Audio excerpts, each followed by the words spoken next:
As you just heard in the previous video, part of cultural humility is lifelong learning and critical self-reflection.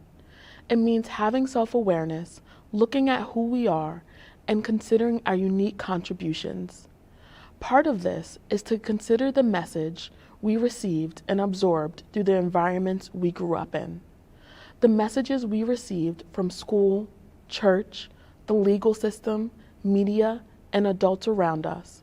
The messages from our environments help shape who we are and what we believe, including unconscious thoughts we may have, especially when people appear different from us. Turn to the page in your Strangers to Neighbors guide where you recorded your unfiltered thoughts about a family facing homelessness. Please pause the video and take a minute to review your answers. After you are done reviewing your answer the reflection questions for the What I See activity in the Opening My Heart section of your guide.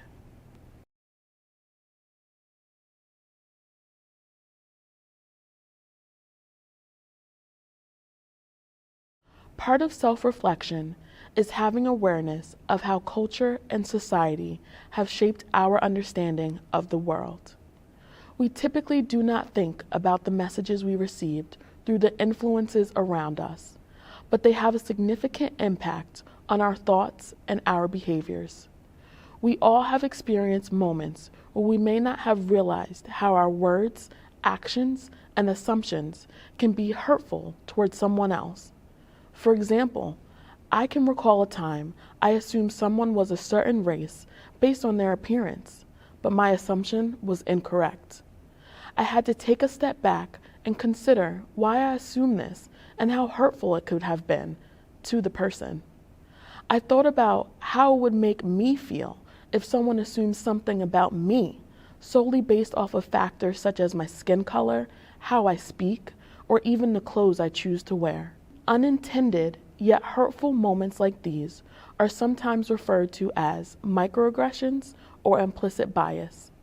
Maybe you haven't heard these terms before, and that's okay, but there's often a confusion around what these words mean. Simply put, these terms refer to times when often well-intentioned individuals' actions and words hurt others, especially marginalized groups. And again, we all do this. The idea here is not to feel ashamed, but to become more self-aware so we don't hurt others. If we can get beyond the complexity surrounding these terms, they have a meaningful message for all of us. We need to take seriously how our words and our behaviors impact others. So let's commit together to remain open and self-aware in order to combat implicit biases and microaggressions. If we all choose to lean into learning and get curious about our own implicit biases, we can stop hurting each other so much and live out God's call to love our neighbor. One additional note about this. Groups that are considered to be marginalized or those that go against the norm can experience the impacts of assumptions and stereotypes more often and more deeply than those who do not. Some of us experience this in multiple ways depending on our income and resources, the color of our skin, and more. As Christians, it is important to remember that we all have been created by God and are seen as beloved in God's eyes, regardless of our similarities and differences or whether our identity fits within the leading cultural norms. Within Bridge of Hope neighborhoods of support, our goal is to help one another feel a sense of belonging. Even when this is our intention, it still requires a mindfulness of our words and behaviors, particularly with our neighbors who may differ from us in any way. Let's review the important points from this section. Number 1, we are shaped by the cultural environmental messages around us.